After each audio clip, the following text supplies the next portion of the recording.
자, 이제 2부에서 국내 정치 문제인데 일단 가장 중요한 게 그 국민의힘 전당대회가 있거든요. 네. 자, 단도직입적으로 그 누구 나올 것 같습니까? 일단 안철수 의원, 안철수 의원. 그리고 한동훈 전 대표, 한동훈. 그리고 뭐 김문수 전 장관이 나오거나 또 나경원 의원도 나올 수 있지 않을까. 뭐 후보군을 생각하면 그 정도가 생각이 나는 것 같습니다. 근데 김문수 후보하고 나경원 후보는 표가 좀 겹치잖아요. 네. 한동훈계가 있고 반환이 있으면 둘이 같이 놓으면 이게 또 한동훈한테 어부질이 주는 거 아닌가요?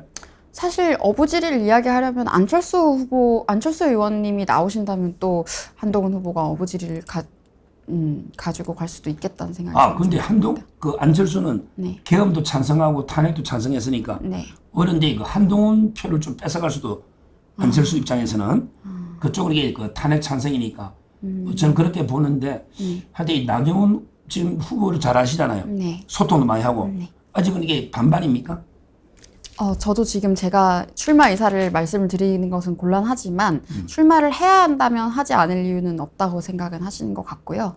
그리고 저는 지난 12월부터 당원들께서 기억을 하실 겁니다. 실질적으로 당 대표의 역할을 누가 해오셨는지. 그리고 저도 이번 경선 과정에서 다른 캠프에서도 제안이 있었지만 나경원 후보를 경선 과정에서 도왔던 이유도 그런 여러 가지 부분들에서 있습니다.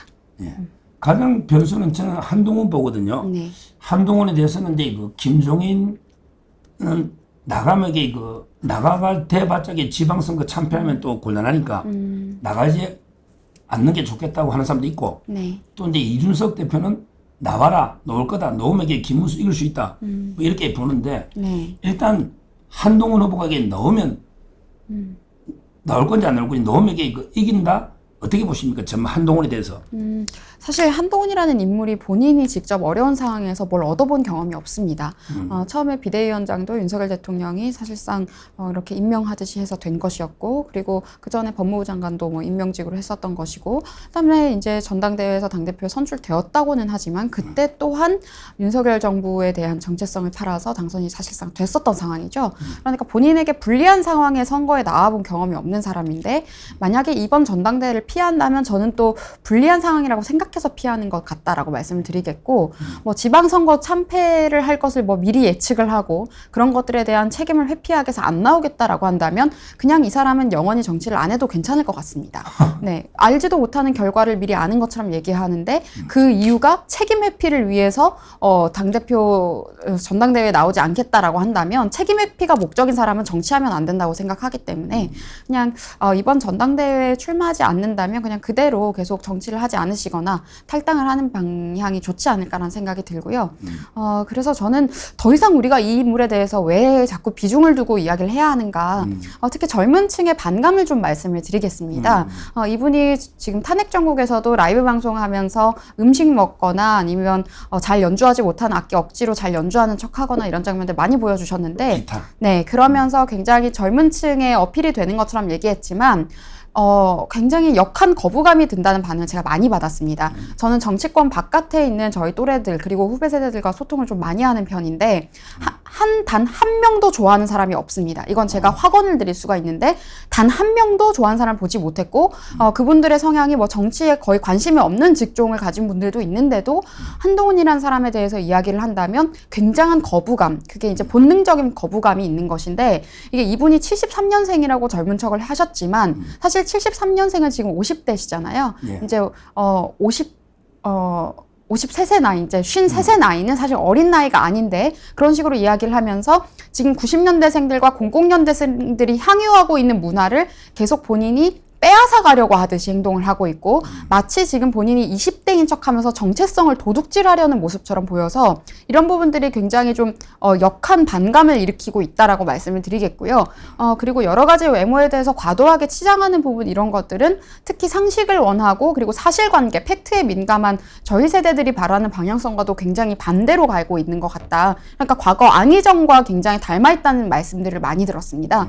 그래서 저는 정체성 자체가 미래지향적인 인물이 전혀 아니고, 그리고 4050 세대를 뭐 이야기를 하던데 사실 4050 세대의 메인은 민주당에 있죠. 그러니까 차라리 민주당과 정체성이 맞는 인물로 많은 국민들이 인지를 사실상 하고 있는 것이고요. 그래서 우리 당에서 미래를 이야기하려고 한다면 이런 사람은 사실 정체성 자체가 시대적으로 맞지 않기 때문에 굉장히 부적절한 인사가 아닐까라는 생각이 들고, 저희가 지금 이야기하고 있는 그 공정과 상식, 윤석열 대통령 대선 때부터 이야기했던 공정과 상식은 우리가 특히 그리고 공정과 상식 그리고 자유의 가치를 이야기하기 위해서는 원칙을 정확하게 말하고 지켜온 정치인이 중심이 되어야 된다라는 생각을 가장 많이 합니다. 네, 그렇기 때문에 뭐 나이에 관계없이 원칙과 상식을 이야기하는 사람이 앞으로 기둥이 되어야 하지 않을까라는 생각을 합니다.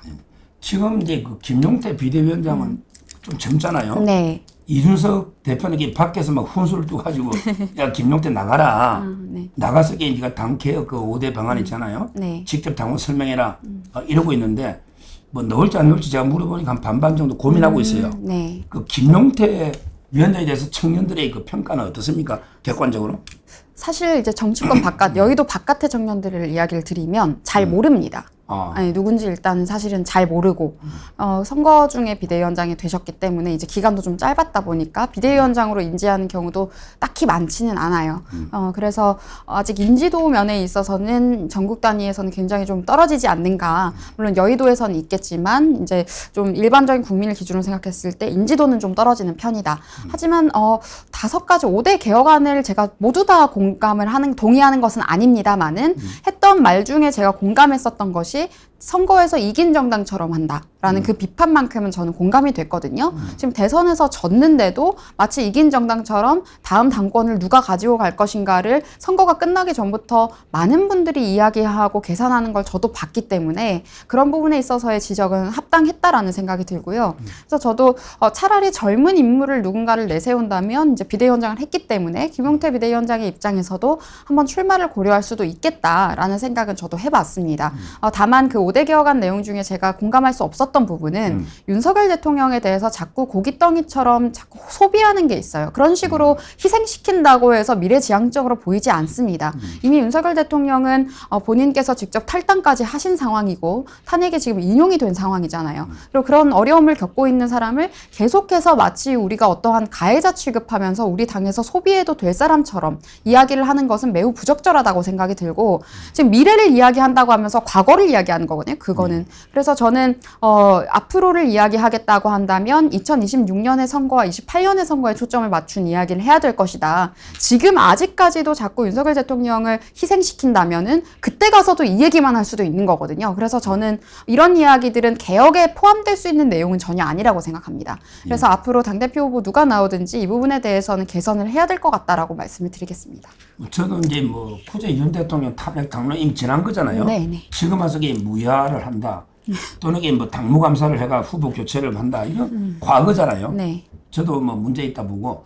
자, 김문수 후보가 제가 보기엔 놓을 가능성이 저는 높다 보거든요. 네네. 근데 우리가 나이도 있고 또 옛날에 뭐 소방관 발언부터 좀 꼰대다 이런 이야기도 좀 들었는데 네. 냉정하게 그 김문수 후보에 대해서는 청년들의 생각 어떻습니까? 우리층 지지 성향이나 정치에 관심이 많은 청년들은 이번 대선에서 이제 지지를 표해 왔겠지만 정치에 무관심하거나 이런 분들은 사실 인지도가 좀 떨어집니다. 무관심한 젊은 층들, 그리고 뭐 저희가 경기도지사 이야기를 하는 것도 10몇 년 전 이야기이기 때문에 그때 태어난 10대들은 몰라요. 모르기 때문에 저는 인지도가 다소 조금 떨어지는 측면이 있고, 아무래도 대선에서 패배한 후보라는 그 인상 때문에 저는 이게 뭔가 새로워 보이기는 조금 어려울 수도 있겠다라는 생각은 들지만 본인이 출마를 희망한다면 할 수 있는 것이죠. 그래서 그런 부분들에 대해서 출마를 한다면 앞으로 어떤 방향으로 당을 이끌 것인지 적어도 그 컨텐츠나 알맹이가 확고해야 된다고 생각을 하거든요. 지금 우리가 지난 대선 같은 경우에는 경선도 그렇고 대선 본선도 그렇고 굉장히 지금 번갯불에 콩구워 먹듯이 빠르게 진행이 됐기 때문에 이런 부분에서 미흡하거나 이런 것들이 좀 많았거든요. 그런데 이제 당을 운영하는 것은, 그리고 이번에 선출되는 당대표는 다음 지방선거를 책임져야 되기 때문에 조금 더 확실한 시스템에 대해서 이야기를 할 수 있는 사람이어야 하지 않을까라는 생각이 드는데, 모르겠습니다. 김문수 장관께서 그런 부분에 대한 구상도 있을 수 있고, 그렇다면 그런 것들을 밝히면서 전당대회에 출마하는 것이, 지난 대선 이야기를 자꾸 하는 게 아니라 이제 앞으로의 비전을 이야기해야만 한다라고 생각합니다. 그렇죠. 항상 이 미래지향적으로 네. 그 아주 좋은 지적 같고요. 네. 이제 이 국민의힘 경선은 먼저 지켜보면 될 것 같고 당 대표 네.